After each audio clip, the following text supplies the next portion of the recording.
Hello students, कैसे हैं आप लोग। आज हम स्टडी करेंगे फ्रेजल वर्ब्स को। क्या होती हैं आखिर फ्रेजल वर्ब्स, है ना।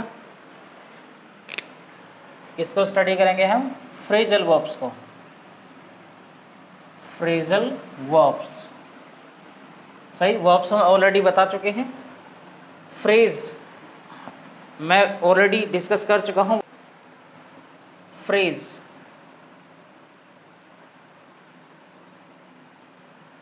फ्रेज क्या था गाइस?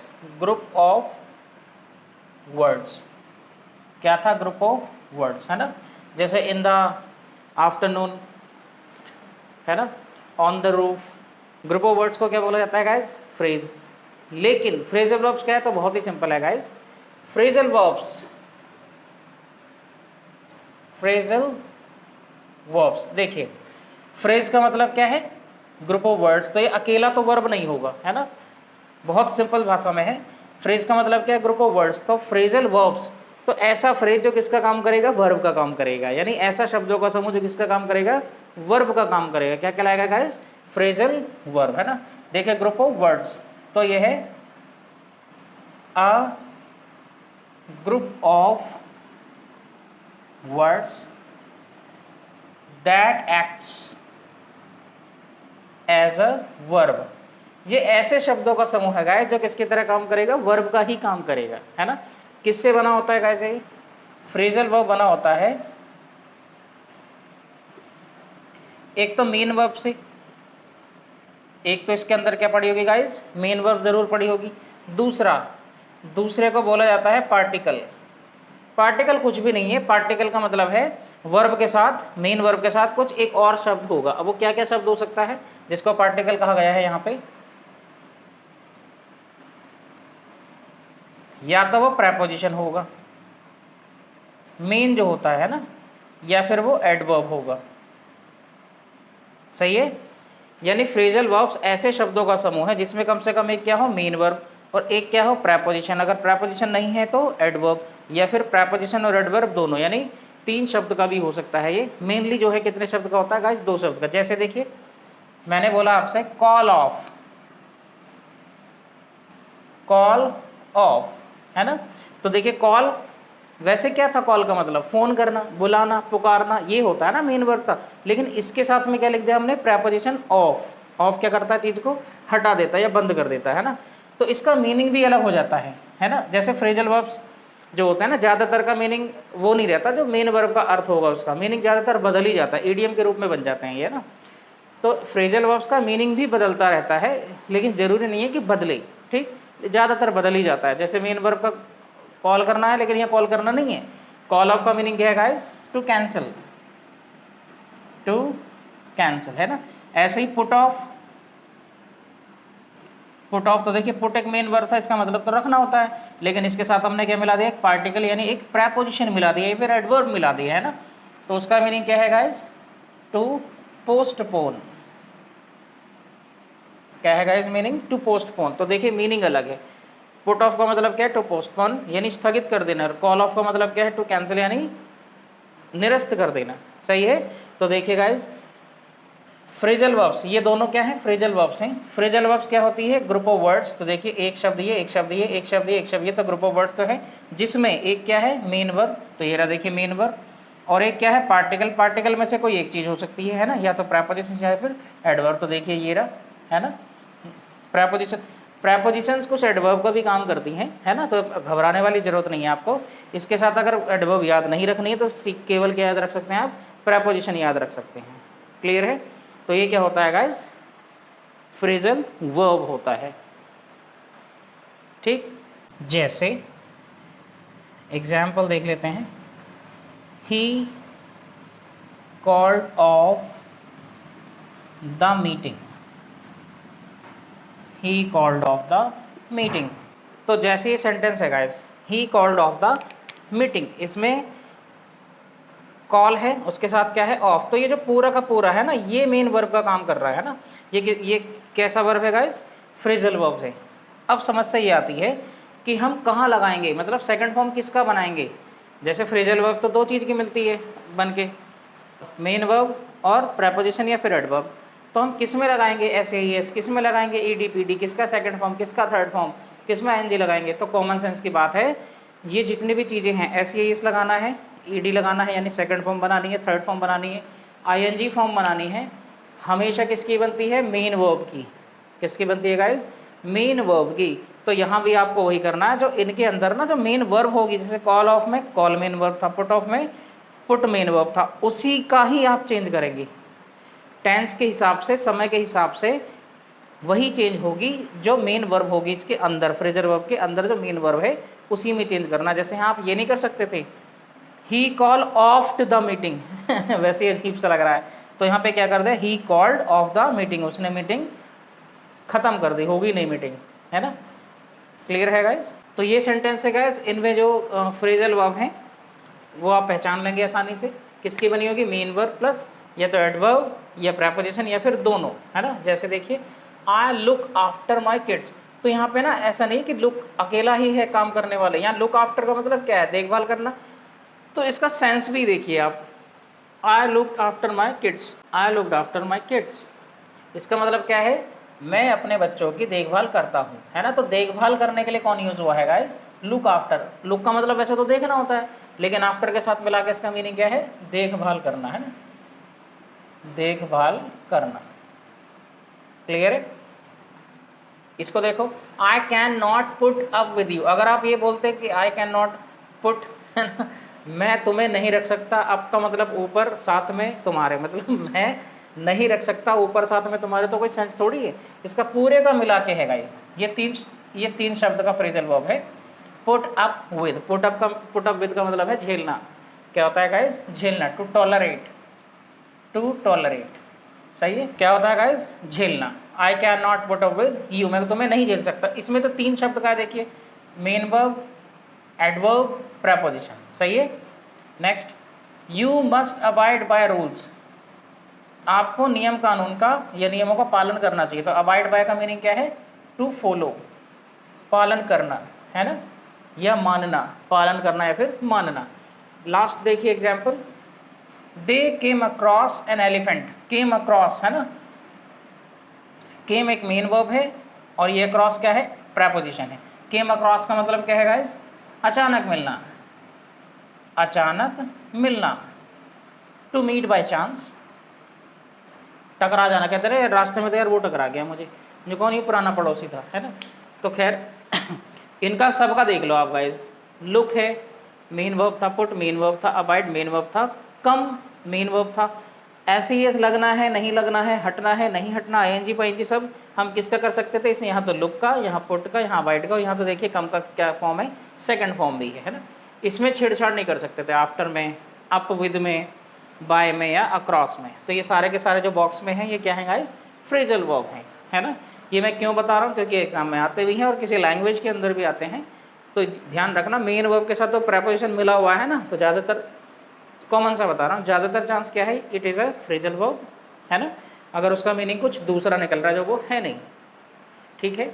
अब गाइस ये दो तरह के होते हैं, है ना, जो फ्रेजल वर्ब्स हैं कितने तरह के हैं, दो तरह के, सेपरेबल, इनसेपरेबल या फिर नॉन सेपरेबल। सेपरेबल सेपरेट हो, जिन्हें आप सेपरेट कर सकते हैं, है ना, ट्रांजिटिव भी होते हैं, और जिन्हें आप सेपरेट नहीं कर सकते हैं, सही है, सेपरेबल और नॉन सेपरेबल।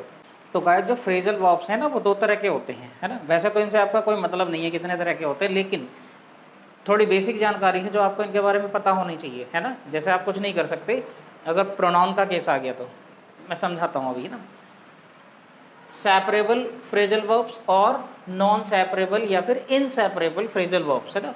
तो सेपरेबल का मतलब कौन है, जो आसानी से अलग हो सकते हैं, सेपरेट हो सकते हैं, है ना। और नॉन सेपरेबल कौन है, जो अलग नहीं हो सकते, सही है। सेपरेबल जो अलग हो सकते हैं, नॉन सेपरेबल जो अलग नहीं हो सकते, उनके बीच में ऑब्जेक्ट नहीं आ सकता। इसमें से किसी में भी देख लेना, ऑब्जेक्ट बीच में नहीं आ सकता, लेकिन इसमें ऑब्जेक्ट बीच में आ सकता है। लेकिन एक केस ऐसा है जिसमें इसमें भी नहीं आ सकता है ना, जैसे यहाँ पे देखिए गाइस, मैंने लिखा था पहले भी बताया भी था, they called off the meeting, ये ई है ना, they called off the meeting, उन्होंने मीटिंग कैंसिल कर दी, ये भी सही है। या फिर they called the meeting of, ये भी सही है। देखिए सेपरेबल वो फ्रेजल वर्ब्स होते हैं जिनका ऑब्जेक्ट उनके बीच में आ सकता है, मतलब वर्ब और पार्टिकल के बीच में आ सकता है। देखिए यहाँ पे वर्ब क्या था, कॉल्ड, और पार्टिकल क्या था, ऑफ, प्रेपोजिशन या एडवर्ब है ना। तो यहाँ पे देखिए कॉल और ऑफ अलग अलग हो गए, और जो ऑब्जेक्ट था उन्होंने निरस्त क्या किया था, मीटिंग, ये ऑब्जेक्ट था। तो ऑब्जेक्ट इसके बीच में भी आ सकता है, बस इसीलिए सेपरेबल है। जिनके ऑब्जेक्ट बीच में आ सकता है फ्रेजल वर्ब्स के अंदर वो तो सेपरेबल है, और जिसमें नहीं आ सकता बिल्कुल बाद में ही रहेगा वो क्या है, नॉन सेपरेबल है ना। तो they called the meeting of, ये भी सही है ना, यानी ये क्या हो गई, अब सेपरेट हो गई, एक दूसरे से जुदा हो गई, इसलिए क्या है इनका नाम सेपरेबल। क्लियर। यहाँ पे देखिए guys, pick up the phone, तो देखिए पिक अप द फोन ये इंपेरेटिव सेंटेंस है, फोन उठाओ, या फिर pick the phone up, phone उठाओ। तो यहाँ पे देखिए हमने अलग नहीं की थी, लेकिन ये अलग भी हो गई, pick the phone up separable है इसलिए, क्योंकि ये पिक से अप का होगा अलग हो गया। सही है।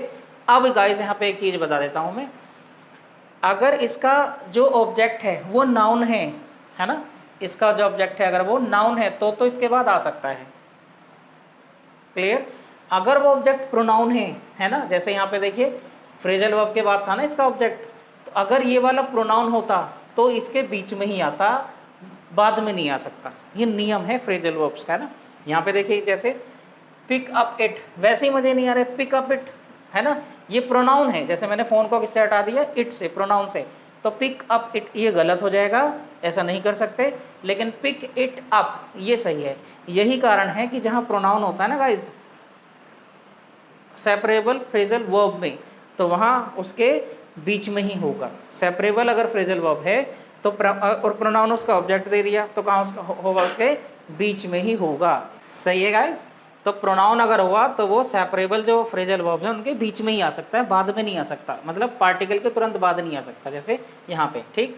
नेक्स्ट देख लेते हैं, she turn down my request, उसने रिजेक्ट कर दी। टर्न डाउन का यहाँ मतलब क्या है गाइस, रिजेक्ट करना, है ना। तो she turn down my request ये भी सही है, या फिर she turn my request down, तो देखिए ये सेपरेट हो गया तो इसलिए क्या है सेपरेबल। आप ये नहीं कह सकते शी टर्न डाउन इट, गलत है, शी टर्न इट डाउन, क्योंकि सेपरेबल फ्रेजल वर्ब के अंदर अगर ऑब्जेक्ट प्रोनाउन है तो उसके पार्टिकल के और वर्ब के बीच में आएगा, पार्टिकल के बाद नहीं आएगा। क्लियर। अजीब सा भी लगता है, देखो शी टर्न डाउन इट मजे ही नहीं आ रहे, है ना, शी टर्न इट डाउन, आगे मजे। ठीक। आप चलते हैं गाइस नॉन सेपरेबल पे। नॉन सेपरेबल वो होती हैं जो एक या अधिक पार्टिकल से बनी होती है, मतलब एक मेन वर्ब होगा, एक पार्टिकल, या फिर अधिक पार्टिकल भी हो सकता है। पार्टिकल मतलब ये तो प्रेपोजिशन या फिर एडवर्ब, और उसको सेपरेट नहीं कर सकते वरना उसका अर्थ नहीं बनेगा, खो जाएगा अर्थ, वो नहीं रहेगा कुछ भी, है ना। जैसे देखिए you look after your parents, ये सही है। लुक आफ्टर का ऑलरेडी मैंने मीनिंग बता दिया आपको, देखभाल करना। You look your parents after ये गलत है क्योंकि इसका कोई सेंस नहीं है ना। Next, I came across a letter, ये सही है, मुझे अचानक एक पत्र मिला, या कुछ ढूंढते हुए मिल गया होगा ना, ये नहीं कह सकते आई केम अ लेटर अक्रॉस, नहीं, गलत, इनफॉर्मल हो जाएगा। अगर ये मान लो आप कहोगे जी हमने तो देखा, हमने तो सुना, तो भाई प्रीफर नहीं करना, वो प्रीफर हमें यही करना जो एक नियम है ना, सेपरेबल का, नॉन सेपरेबल का। Next, I turned, sorry, it turned into A butterfly, जो भी था लार्वा था मान लो, वो बटरफ्लाई में बदल गया। तो टर्न इनटू का मतलब क्या है, बदल जाना, कोई चीज़ कुछ थी और वो कुछ और हो गई। हम ये नहीं कह सकते it turned a butterfly into, ये तो वैसे ही अटपटा लग रहा है ना, it turned a butterfly into गलत हो जाएगा, ये सही है। Next, the police is looking into the matter, सही है, या फिर the police is looking into it, इनमें कोई दिक्कत नहीं है गाइज। जो नॉन सेपरेबल हैं क्योंकि उनको सेपरेट आप कर ही नहीं सकते, तो चाहे ऑब्जेक्ट नाउन हो चाहे प्रोनाउन हो, उनके बाद में ही आना, वो मजबूरी है फिर तो, है ना। यहाँ पे क्या था, ऑब्जेक्ट प्रोनाउन था तो बीच में आना था, बाद में नहीं आना था, और इनको हम सेपरेट कर ही नहीं सकते तो इनके बाद वो आएगा। प्रोनाउन है, देखिए इट लिखा ना मैंने, यहाँ भी कर सकते थे आप, यू लुक्ड आफ्टर हिम, है ना, I came across her, the police is looking into it, है ना। तो यहाँ पे द मैटर हो तो नाउन था तो भी इसके बाद ही आएगा, लुक इनटू के छानबीन करना मीनिंग होता है इसका, और प्रोनाउन था तो भी इसके बाद ही आएगा। ठीक है। Next, I get up at 5 AM, मैं उठता हूँ 5 बजे, है ना। तो आई गेट अप, गेट अप का मतलब क्या है यहाँ पे उठना, टू राइज, ठीक। अब एट यहाँ पे एक प्रेपोजिशन है ना, ये समय के लिए यूज़ हुआ है, ये 2 शब्दों का ही है ये फ्रेजल वर्ब, ये तो एक समय के लिए यूज़ हुआ है, सही है। I get up at 5 AM, ठीक, तो बाद में ही है। Next, I am looking forward to it, है ना। I am looking forward to, तो ये 3 शब्द का है guys, looking forward to, look forward to है वैसे तो, एक आई की वजह से क्या लग गया यहाँ पे, सॉरी एम की वजह से क्या लग गया यहाँ पे, ING। I am looking forward to it, तो मैंने प्रोनाउन क्यों लिया है, क्योंकि आपको ये बता सकूँ कि नॉन सेपरेबल जो होती है उन पर प्रोनाउन को फर्क नहीं पड़ता, ऑब्जेक्ट नाउन है या प्रोनाउन है ना। अगर ऑब्जेक्ट नाउन है तब भी बाद में, प्रोनाउन है तब भी बाद में। और last, she can not put up with me, ये पूरा का पूरा 3 शब्द का क्या है, फ्रेजल वर्ब है, कि वो मुझे झेल नहीं सकती, वो मेरे साथ रह नहीं सकती, वो मुझे बर्दाश्त नहीं कर सकती, है ना। बहुत सारी कंडीशन है इसकी। She can not put up with me, ठीक।